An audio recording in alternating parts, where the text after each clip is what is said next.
Do you want to shoot professional looking videos straight out of your handphone?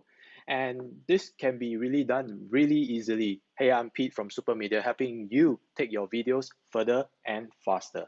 And tip number one that I want to share with you is choose a suitable background. So one of the tips that I always ask my students to check whether the background looks good is by turning on the selfie mode right out of your mobile phone. So all you need to do is turn on a selfie mode and just take a look when you are looking through the selfie mode. How does it look on the phone? Does it look good? Does it look bad? And how do you really tell whether it looks good? So one of the rules of choosing a background is try not to choose a plain white background because it just makes you melt into the wall, and it's not something that is very pleasing and very flattering for you. So choose something that can create depth. You can have placed some things behind you, like what I have done. So I placed a book, and you can also use some lighting to create some kind of depth in your background, or maybe even something simple as stand, in front of background with pictures or paintings that's been hung up, and that really helps you to, get a background that is a little bit more interesting, right? Then the danger is choosing a background that is too busy and too cluttered. So if your background is too cluttered, it might just distract away from what you have to say on camera. So strike a balance there. Choose something that's not entirely plain, but yet not entirely busy. All right. Next is, of course, you have to find some place where it is bright and lighted. So as far as possible, choose to shoot near a window, right? You don't have to, invest in expensive gear like lights and all the fanciful big lighting gear that we professional videographers do. Instead, just use whatever is provided in nature. Just shoot near a big window, and that gives you the most pleasing kind of light for you in your video. So tip number two is always shoot horizontally. What do I mean? Most of the time you will see people shooting in this format. This is called portrait mode or vertically. And what this does is it just gives you the two little bars, especially when you want to post it on social medias. Unless your social media is Instagram or TikTok, then you can choose to do that. But for most of the time, when you want to be shooting a instructional video, always be doing it in this format. Shoot horizontally, right? And an additional tip is if you find that when you are holding on to it for too long, try to invest in something like a very cheap desktop tripod like what I'm using right now, or even a gimbal if choose, if you have one or choose to purchase one just for this purpose.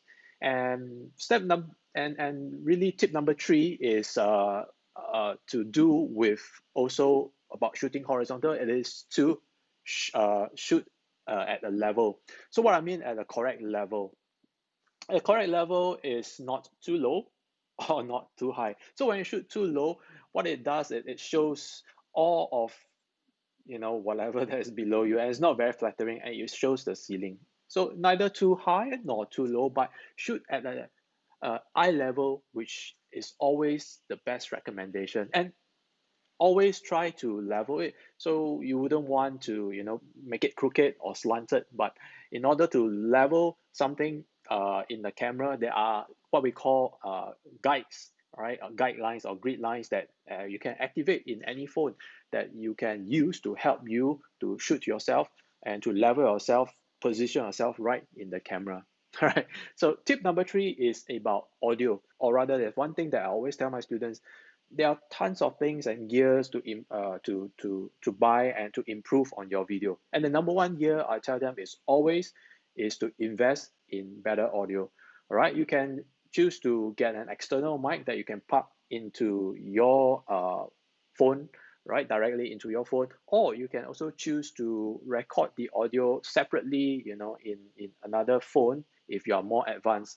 But the the best advice that I can give you is straight out of the phone, right? It is actually, the audio is actually quite decent. So number one, find a quiet location to shoot, obviously. And of course, when you find a quiet location to shoot, you should also try to position the phone as close to you as possible. Next will be tip number 5 is checking focus. So all the mobile phones have a little square when you turn on your video mode, and that little square just means where it is being focused. So how to move that little square around is by tapping on where you want it to be focused. So obviously we want it to be focused on the face, and if you are going to be more precise than that, it's really focusing on the eye. Right? So there are some functions that you can do using the phone's focus capability, which is you can lock the focus. So if you choose to lock the focus, remember, one, it allows you to have real focus and real good focus throughout your video without the possibility of it going out of focus, right? But do remember, when you lock the focus on your phone, remember not to move toward the camera or away from the camera, because it will just make your face just blurry and out of focus. And there's a second function when you do focus lock on every phone, is it automatically also locks your exposure. So locking exposure is really good, but sometimes you have to make sure that before you shoot, that the exposure level is correct and not too dark. You don't want to find yourself appearing too dark at the end of the video after your entire shooting session. So, and the last tip that I always share with my students when creating videos on a mobile phone is really to shoot in takes. There are very few people, after having created, just last year I created more than 300 videos for my clients, and that's almost one video a day.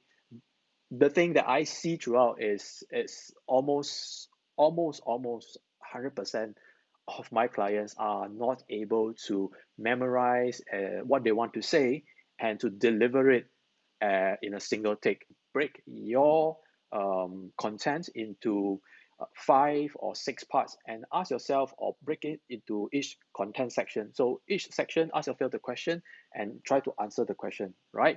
It could be for you introducing your name. So you could be asking yourself a question in your head. So what is your name, who you are, introduce yourself to the audience, and I will answer it. So hi, I am so and so, and I'll introduce myself to you. So shoot in takes, and just during editing, just combine all the different takes together, and that becomes your final video. And hey, this is Pete again from Super Media for you, helping you become further and faster with your video. I hope you enjoy the tips. I'll be sharing more tips like this to you very soon. I'll see you in the next video.